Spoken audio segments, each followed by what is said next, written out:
안녕하십니까. 경제지식 네트워크 이병태입니다. 그간 잘 지내셨는지요? 한 달 가까이 휴식기가 있었습니다. 제가 해외에 여러 가지 출장 또는 휴가 때문에 그간 저희가 잠시 쉬었다가 오늘부터 방송을 시작을 합니다.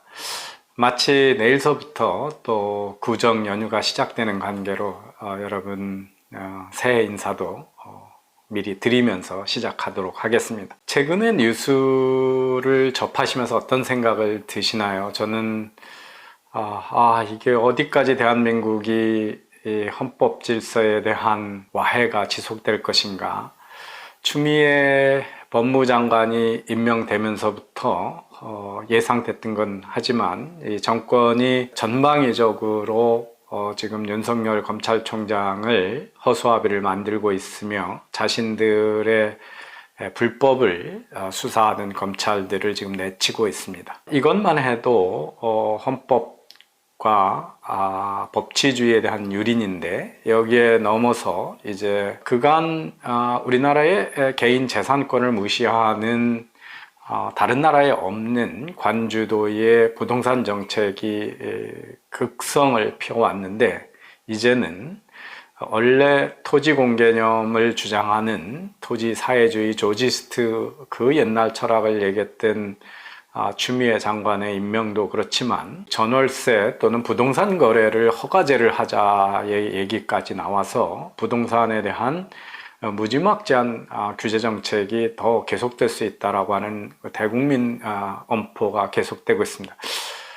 최근에는 또 재벌들을 불러서 공동사업을 하라고 하는 정도의 그 시장 경제를 무시하는 이러한 국가주의, 전체주의 또는 사회주의적인 현상이 마구 진행되면서 도대체 대한민국의 헌법과 민주주의는 무엇인가에 대해서 다시 생각해 보게 만듭니다. 최근에 연초에 검찰이 더 강한 민주적 통제를 받아야 되고 그것이 민주주의적인 것이고 올바른 것처럼 문재인 대통령이 연일 주장하고 있습니다. 지난 9월 30일 그 논란이 많은 조국 서울대 교수의 법무장관 임명장에서 모든 공권력은 국민 앞에 겸손해야 합니다. 특히 권력기관일수록 더 강한 민주적 통제를 받아야 합니다라고 얘기했습니다. 모든 공권력 중에 가장 큰 권력기관은 대한민국에서 무엇일까요? 그거는 대통령입니다. 마치 검찰이 대통령의 손도 벗어나고 대통령보다 더 높아서 민주적 통제를 받지 않는 것처럼 얘기했습니다. 근데 그 공권력, 그 중에서도 우두머리, 대가리가 대통령이라고 하는 인식이 없죠. 본인이 민주적 지금 통제를 받고 있는가요? 이런 생각을 하면서 자신이 무엇인가에 대한 인식이 있는지에 대한 생각을 해봤습니다. 그리고 금년 1월 신년 기자회견에서 같은 이야기를 반복했습니다. 윤석열 검찰총장에 대해서 검찰도 민주적 통제를 받아야 하는 기관이라는 점을 더 분명히 인식해라 이렇게 일가를 했습니다. 민주적 통제가 무엇인가를 한번 생각을 해보면 우리가 검찰을 민주적으로 통제한다 이런 개념은 지금까지 들어본 적이 없는 개념입니다. 우리 사회에서 오랫동안 문제가 됐던 것은 군의 문민 통제입니다. 이건 군은 어디 나라나 민간 선출된 권력에 의해서 통제돼야지 군이 그런 선출된 권력 위상으로 올라가면 그게 구태타고 군사 독재가 됩니다. 근데 왜 이런 개념이 강하게 요구되냐면 군은 국가가 갖고 있는 최후의 폭력적 수단을 갖고 있습니다. 군이 나서면 어떤 민간 수단도 방어 수단이 없습니다. 그래서 군이 통제되지 않으면 이건 필연적으로 헌정의 중단이고 쿠데타고 독재로 가기 때문에 군에 대한 문민 통제라는 개념은 잘 되어 있습니다. 이걸 빌려서 검찰을 민주적으로 통제한다. 뭐가 민주적으로 통제하는 거냐 하는 거에 대한 질문이 없습니다. 문재인 대통령은 계속 자신의 정권의 정당성을 주장하면서 촛불혁명을 내세워서 이것이 민주주의의 완성이라는 식으로 아주 무지하게 국제회의에 나가서 민주주의를 첫 꽃 피웠던 영국 수상이라든지 또는 독일 수상이라든지 미국에 가서까지도 이 촛불혁명이 민주주의의 완성이고 그것이 대한민국의 민주주의의 발전인 것처럼 자랑해 왔습니다. 이런 과거의 문재인 대통령의 인식을 보면 자신이 선출된 권력이라서 대통령 법무장관이 검찰을 통제하는 것이 민주적 통제라고 하는 주장인 것 같습니다. 즉 선출된 권력이 선출되지 않은 임명된 권력을 통제하는 것이라는 주장입니다. 과연 민주주의에서 권력에 대한 통제는 무엇이었을까를 근원을 따져보면 우리가 공화정이라고 얘기하는 민주주의를 근대적으로 완성한 것은, 창안한 것은 누가 뭐래도 미국입니다. 그래서 민주주의와 소위 공화국의 설계자들이 뭘 의도했는지에 대한 이해, 이거에 대해서 최근에 그 랜달 홀콤브라고 하는 플로리다 주립대학의 경제 석자 교수가 Liberty in Peril, 위기에 처해 있는 자유라고 하는 책을 썼습니다. 이 부제는 보시면 민주주의와 권력, 미국 역사상에서 민주주의와 권력에 관한 이야기입니다. 홀컴브 교수는 플로리다 스테이트 유니버시티의 경제학 석자 교수일 뿐만 아니라 여러 중립적이고 또는 자유주의적인 연구센터의 연구원이기도 하고 소위 공공선택 이론 학회의 과거 회장이기도 했고 플로리다의 보수 정권이 있던 그 제프 부시 주지사의 경제자문위원으로 역임한 분입니다. 책에서 주장하는 바는 미국이 이 소위 민주주의 국가, 공화국을 건설할 때 그들은 민주주의를 설계하지 않았다는 겁니다. 그 1차적인 미국의 건국, 소위 파운딩 파더스, 건국 아버지들의 우려와 국가의 역할은 우리가 지금 생각하는 것과 많이 다르다. 그들의 1차적으로 미국의 소위 프론티어, 유럽의 중세 권력자들의 압제를 피해서 온 이민자들은 미국에서 유럽식의 소위 봉건적 또는 황제가 지배하는 국가를 다시 만들지 않는 것을 제일 우려했고 그것이 간절한 소망이었습니다. 그래서 그들은 국가의 본질적인 역할은 그 종교의 자유 또는 경제적 자유를 통해서 미국으로 이민을 오고 조상 대대로 살아왔던 나라를 피해서 왔던 사람들이기 때문에 국가의 본질적 역할은 개인의 자유와 권리를 보호하는 것이었다는 거죠. 그런데 이 개인의 권리와 자유를 침해하는 가장 큰 위협이 뭐냐? 늘 권력이라는 거죠. 정부죠. 정부 중에서도 지금 용어로 하면 행정부입니다. 행정부가 폭력적 수단을 가지고 있죠. 사법부하고 의회는 폭력적 수단을 갖고 있지 않습니다. 그래서 정부가 힘을 과도하게 갖지 않으려면 상당히 제한된 정부를 만들려고 했습니다. 그 제한된 정부란 무엇이냐? 헌법에 정의된 것만 행하는 정부라는 거죠.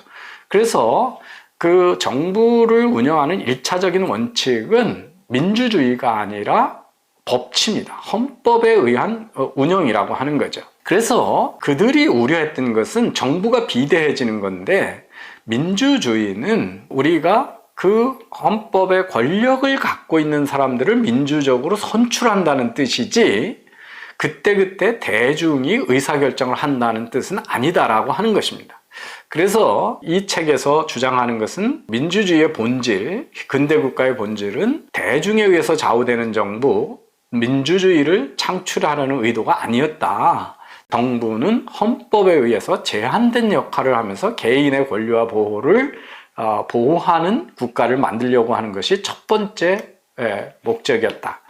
그래서 그 근거는 어떻게 되냐면 그 미국의 건국에 영향을 미쳤던 가장 큰 사상이 사실은 카토스 레더스라고 해서 이 카토스 레더스는 1720년에서 23년 사이에 영국의 작가인 존 트렌차드하고 토마스 골든이 카토라는 가명으로 출판한 144개의 에세이입니다. 여기서 소위 민주주의의 운영 원칙에 대해서 상당히 많은 사상을 설파를 했는데요. 여기에 나타난 책들이 사실은 바로 이어지는 그로부터 한 40년 후에 1765년에서 1783년에 미국의 독립전쟁과 건국에 가장 큰 영향을 주었다고 합니다. 우리가 이제 민주주의 얘기할 때 보통 존 로크의 시민정부 사상을 많이 얘기하는데 그거보다 더 훨씬 영향을 많이 준 것이 이 카토의 편지들이라는 겁니다. 근데 이 카토라는 거는 왜 카토라고 그랬냐면 이 가명을 쓴 이유는 이 카토는 누구냐 하면 그 로마에서 그 황제가 됐던 시저의 권력이 로마가 원래 공화정에서 그 황제국으로 바뀔 때 이 자유의 원칙을 지키려고 끝까지 시저에 저항해서 싸웠던 사람이 바로 카토 더 영거, 마이너 카토라고도 불리우는 사실은 사람의 사상을 따서 이 공화정의 원칙을 또는 그 자유주의를 설파하기 위해서 카토의 마치 로마 시대에 카토가 부활해서 편지를 쓰는 것 형태로 그렇게 썼기 때문입니다. 이 편지 중에 이제 여러 가지가 있는데요. 조지 워싱턴이 이렇게 이야기합니다. 정부는 이성이 아니다. 우리는 지금 정부가 상당히 선이고 덕이고 우리는 그런 덕치 이런 거에 대해서 실현도 못하면서 늘 그런 사상에 그 성리학적 사상에 젖어 있습니다. 그래서 정부는 이성이 아니다. 정부는 우아하지도 않다. 그거는 힘이고 폭력이다. 불과 같다. 그거는 불은 우리한테 상당히 유용한 것이지만 잘못 쓰면 엄청 위험하죠. 그래서 위험한 종이자 요즘 지금 호주에서 불이 나서 그 산불로 막 그 집을 수천 개씩 태우잖아요. 그러면 그게 완전히 공포의 주인이 되는 거죠. 그래서 정부는 불과 같은 것이고 위험한 수단이고 잘못하면 이게 아웃 오브 컨트롤이 되면 통제가 되지 않으면 폭력의 아주 주인이 돼버린다라는 거죠. 그래서 이렇게 썼습니다.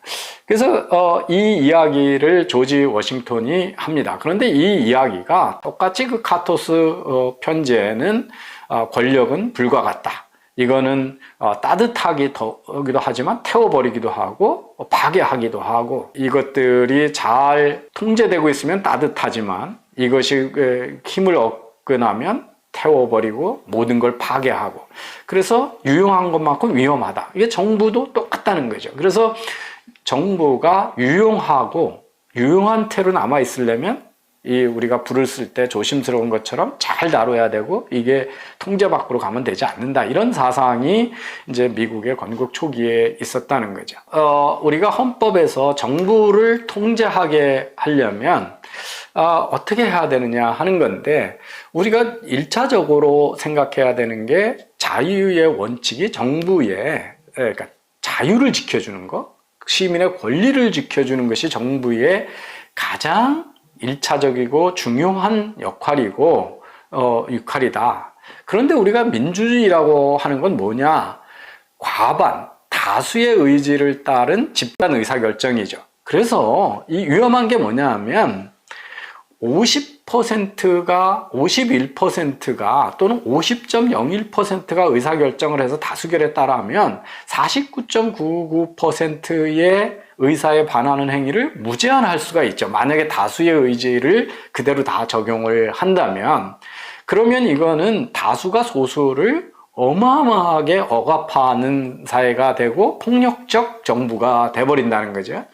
그래서 정부, 특히 대통령의 역할이 커지면 자유의 원칙이 훼손되기 때문에 그래서 미국에서 제일 우려했던 것은 어떻게 대통령이 선출된 황제를 만들지 않느냐 하는 겁니다.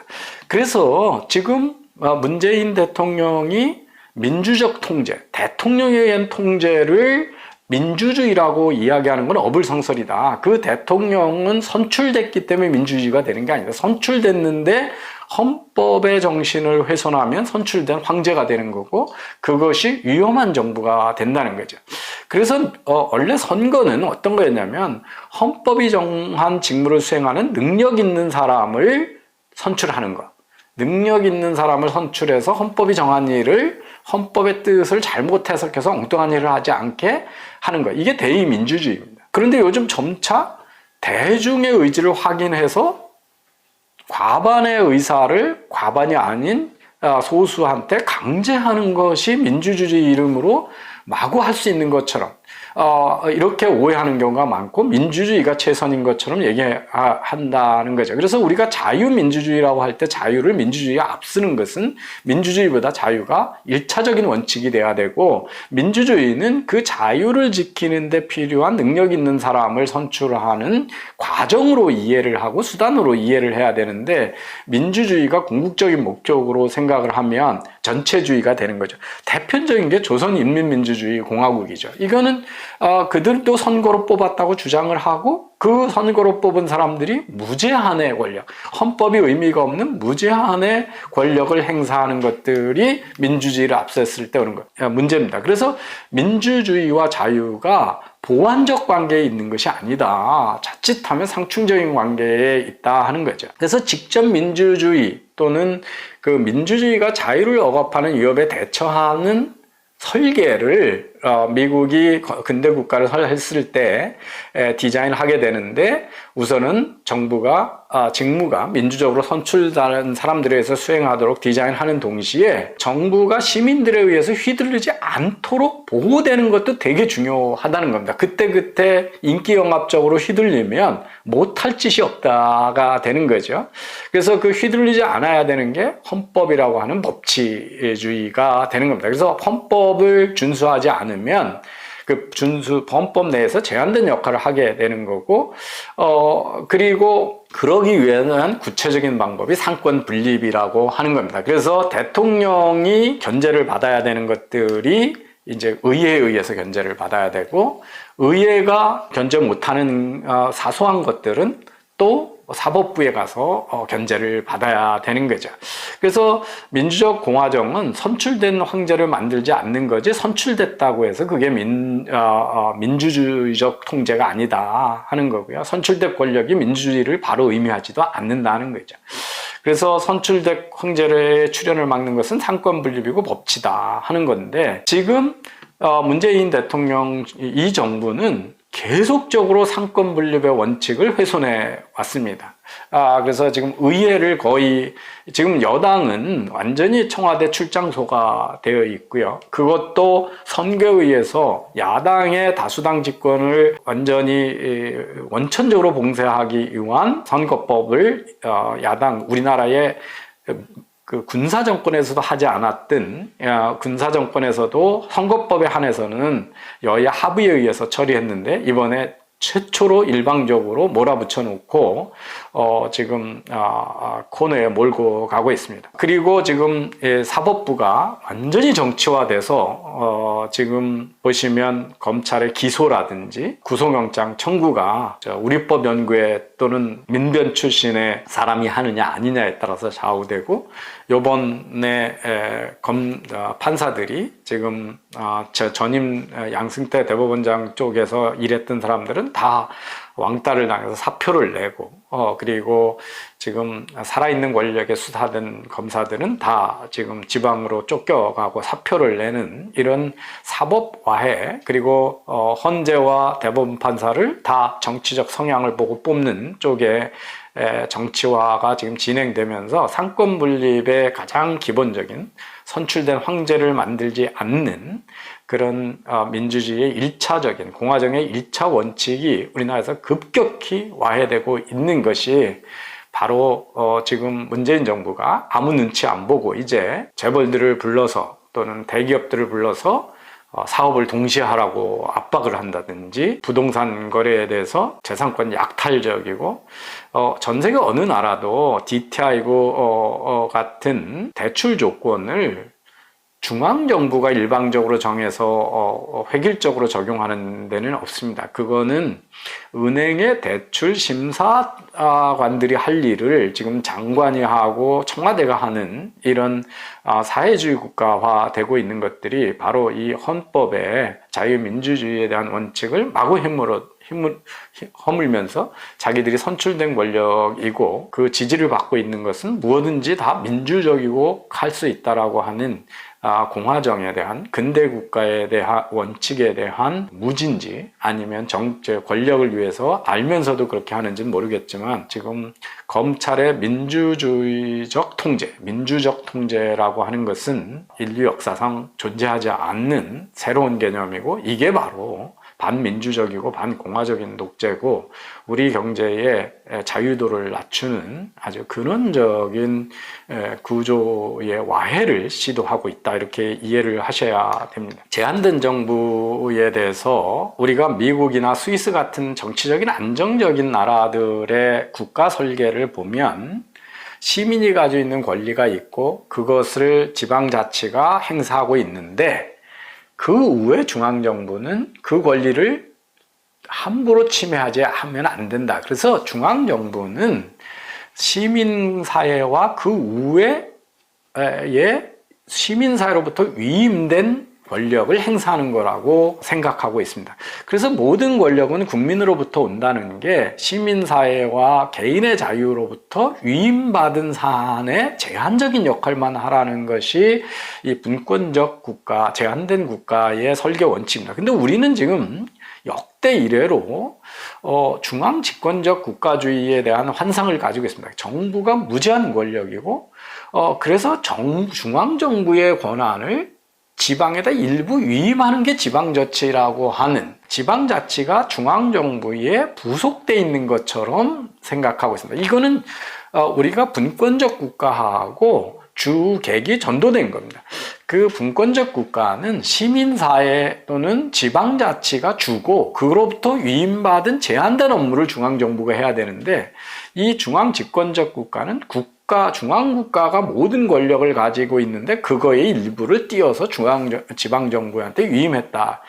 그렇게 하다 보니까 지금 우리나라는 지방정부는 있지만 지방자치는 없는 나라가 돼버렸습니다. 그래서 권력을 잡으면 무제한으로 아무 짓이나 할 수 있는 사회가 돼버렸다는 것을 알 수가 있습니다. 이 대통령의 독재적 사고와 무지가 이 선출된 권력이 바로 민주주의로 착각하고 그것이 최선인 것처럼 착각하는 것은 짐이 곧 국가고 국민의 의사다라고 했던 봉건적 사고에서 한 발치도 못 나간 것이고 이게 전체주의적인 사고다. 그것이 지금 우리나라의 헌정질서를 탄핵과 이어서 헌정질서를 근본적으로 허물고 있는 국가적 위기의 원인이고 최근에 이번 정부가 그 조국 사태의 위기를 넘기고 나서 이제는 국민이 다 만만해 보였던 것 같습니다. 야당이 만만해 보였고 이제 반대의 세력이 별 볼 일 없다고 생각했는지 이제 아주 노골적으로 헌법을 무시하고